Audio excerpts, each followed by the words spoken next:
What's going on, guys? It's Reid today, coming at you with a little bit of a tips and tricks video here for MLB The Show 19, something I think is going to help you guys out quite a bit. If you're not already utilizing this feature in the game that's been around forever and is a pretty important part of baseball and a pretty important part of the game that I think a lot of people overlook based on what I'm saying. And all credit to this video. The idea for this video goes to Walking Visions. He hasn't uploaded much on his channel lately, but he's one of my best friend, and he gave me the idea for this video. So go check out his channel. I think he's going to start uploading videos again soon, but I mean, I don't know. But either way, credit for the idea goes to him because he showed me a lot of what to do whenever I first started playing MLB. And the idea for this video he gave to me when we went to a Pirates game the other day. So we're going to jump into a Play Now game real quick, and we're going to take a look and see, you know, what does the mound visit matter in MLB The Show 19? It actually matters quite a bit. So I'm going to walk you guys through a couple things that the mound visit does for you in MLB The Show 19 and how it's going to help you out. And the first and foremost idea of a mound visit is to give your pitcher a break. You've gotten yourself into a tough situation, and say you get say you, what is going on? I'm not playing? I guess I'm just watching the game. That's odd. Hold on a second. Team select? It just didn't select the team. Alright. So, what I'm going to do for the purposes of this video, I'm going to intentionally walk a couple guys, and the announcers are going to, like, freak out, whatever. So, I'm going to show you what happens if you get a couple guys on base.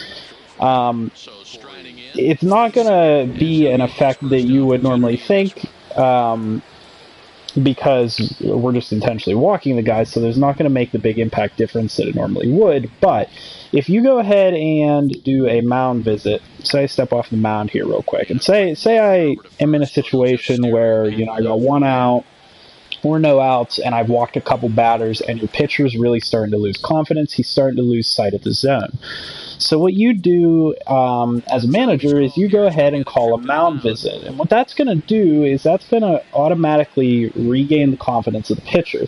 And it's not going to work every single time. It's not going to work to perfect effect. But what it's going to do is it's going to calm down your pitcher, and he's going to be able to dial it back in a little bit. Especially if you have a really good pitcher, it's going to have a greater effect.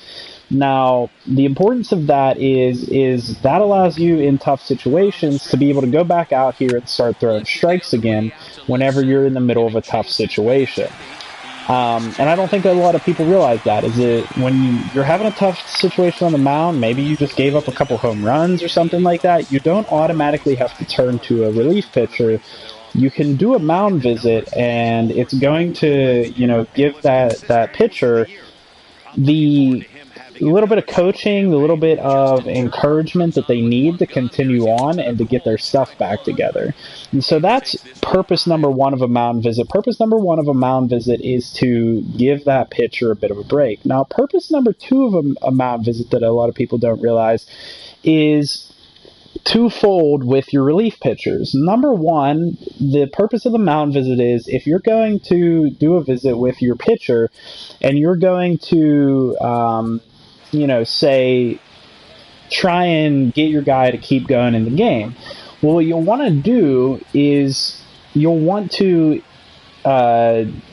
start warming up an insurance pitcher is the way I want to say it. So when you go and do that mound visit for the purposes of trying to dial it back in with Chris Sale, for example, here, what I would do from that mound visit is I'm going to go to my bullpen and I'm going to tell a guy to warm up.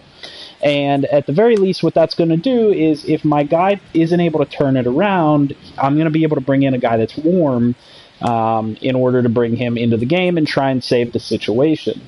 But what a lot of people don't know is if you go to, if you look at my bullpen right now, say I sit him down, I have nobody warm. What a lot of people don't know is that when you go into manager and you go into mound visit, what you can do, wait, did I just select the wrong thing? I might have. Cancel. It's not letting me go back. I think I messed this up. Yeah, just warm up. What it allows you to do for a mound visit is it's going to allow you to get a guy hot and ready to put into the game. So if I go ahead and do a mound visit, there we go, it's finally going to let me. If I go to the bullpen and I have nobody warm, but I go ahead and I say warm up Tyler Thornburg, what's going to happen is I'm going to be able to bring that guy in almost immediately. And I've messed this up already because I'm doing it 3 times in a row. But what's going to happen is you're going to be able to bring that guy in immediately on half energy or on half warm. And I'm going to see if I can try and get this actually to play out the way that I want it to. Right now I'm kind of messing it up. But tip number 1 is it's going to give your guy a little bit of encouragement, a little bit of confidence to get himself back in the game, your starter or whatever pitcher's in the game. Tip number 2 is it's going to allow you to warm up that emergency guy that can come in if you need him. But tip number 3, and the most important part of mound visits, and I've already kind of messed this up a little bit, but what I want to show you guys is I'm going to go ahead and try and sim forward and try and do it in a later inning and show you guys how exactly it works. So if I go ahead and team select, get myself over to the Red Sox, we're going to quick manage, simulate half inning. We're just going to sit until like the 7th. Okay, so what I want to do here is I want to go ahead and hit manager, mound visit, bullpen, and say I want to bring in this guy. I'm going to warm up, and I'm going to put him in the game. And when he comes in the game, he's actually going to come in the game on half energy. And the way that I have it displayed right now, it's not displaying that he's on half energy. I'm not able to see the bar, but whenever you guys do it, you'll notice that what happens is that guy, that reliever, instead of coming in fresh, is going to come in on half energy. And so I believe I might be able to show it to you if I do it this way. I have one idea on how I can show it to you. So manager, bullpen, if I go ahead and let's say that I want to go ahead and warm up Matt Barnes. Let's just warm him up right now. And then I'm going to throw a pitch just to make sure that this activates. And hopefully it's going to register the way that it's supposed to. And then what I do is I go ahead and do a mound visit, bullpen, and I check on this guy, and 1 pitch later he's already on half energy. So there you go. I was kind of fudging with it before, but this is how I show you guys. You go ahead and you click on a guy, you warm him up, and then you do a mound visit, and you'll be able to bring that guy in on half energy as opposed to bringing in somebody that's not on any energy, or on any, not half energy, somebody that's on half warm, which means they're going to be more able to come in a hot situation and pitch for you. So if I were to put him in, he's going to do a lot better because he's half warmed up than if you're just putting in somebody cold. And this is really important for tight situations where maybe you don't want to necessarily keep your pitcher going. Maybe he's given up 2-3 home runs and it's getting close now, and you can't afford to let him keep going. You can't just do a mound visit for confidence. You need to switch pitchers fast because your guy's running out of energy, and you forgot to warm somebody up. It happens all the time in the game. So say you forgot to warm somebody up, go ahead and hit warm up in your bullpen and then do a mound visit, and what it's going to allow you to do is bring in a guy that's already half warm just after essentially no time at all. And that's really important because normally speaking, if I were to go in and warm somebody up in the bullpen, it's going to take, I don't know, the majority of an inning to get warm. So if I go ahead and warm up Tyler Thornburg, and let's say I do 1 pitch here, I take 1 pitch off this pitcher, he's not going to be at half warm like he would be whenever you do the mound visit. The mound visit gives you a really good amount of time, so this will give you a good demonstration of how much difference there is. So after 1 pitch, in terms of just one regular pitch, that's how warm Tyler Thornburg is. Only that little blue sliver right there. He's one pitch warm. But if you get somebody warmed up through the mound visit, they're going to be half warm, which is a huge difference, and it's a huge advantage through a very minimal amount of time. Essentially speaking, you don't have to do anything. You can bring a guy in for free half warm. Now, that's really important, and I want you guys to remember that, because that's something that I don't think a lot of people are taking advantage of. Now, with that being said, those are the 3 tips, the major tips that I have for doing mound visits and why they're important to you from a pitching perspective. Is number 1, it's going to allow you to regain confidence as a pitcher. If it's a situation where, like, say you're in the 3rd inning and you're still winning the game, you know, you don't want to have to keep bringing in relievers all game, so what do? You want to leave the guy in.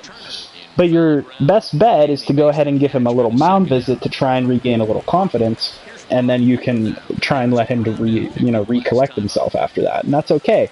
That's one of the important things of being able to do a mound visit, is to be able to coach up that pitcher a little bit and give him a little bit of a confidence boost. And then number 2 is to be able to warm up players through your bullpen there for that emergency situation where, say, that guy's in the middle of the 3rd inning and he gave up a couple runs, but you're still winning, so you want him to continue. But then he goes and gives up a couple more home runs, and say the game's tied or it's almost tied. Now you have a guy warm where you can bring him in, and there's situations where, say you're going for, I don't know, say maybe you're going for a save situation in the bottom of the 9th or something like that, and you're up by 2 runs, and then all of a sudden your closer gives up a home run and then walks 2 batters or something like that. Then in an emergency situation, you don't have time to warm somebody up, and maybe you forgot to warm somebody up, or maybe you didn't think you would have to warm somebody up because it's your closer and you trust them.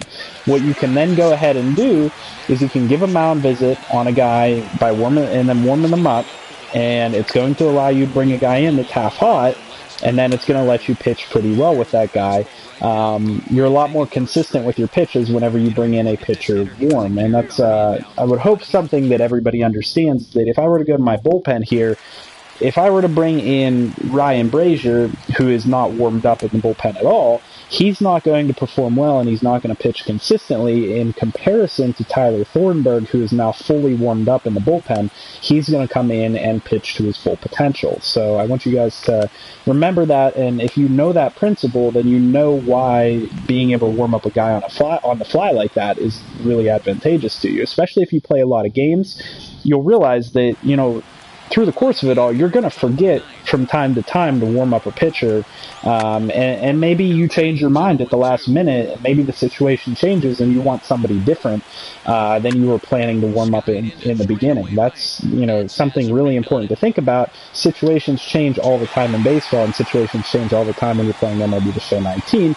So I want you guys to keep that in mind. Mound visits are really important, and hopefully this gave you guys a little bit of information that helps you out here today. If it did, please let me know. Leave a comment down below, like the video, and subscribe to the channel for more. I got lots of videos lined up, lots of stuff coming at you guys here in the near future. So if you guys want to see anything specific, you need any specific tips on anything, let me know down in the comment section. I'm more than happy to help you guys. I hope you guys have a great rest of your day, and I'll see you guys in the next video. I'm going to finish out pitching this inning real quick, and I leave it off there. Let's see if we can hook this guy on a curveball. 2-2 now with 2 out here in the 9th. There we go. And like I said, bringing in a guy, I've just brought him in off of half warm. Like I said, off the mound visit, and he just closed out the game very nicely for us. So, extremely important to note there, guys. Mound visits are really useful. Like I said, I hope you guys have a great one. Hope that you guys found this a little bit useful, and I'll see you guys in the next video.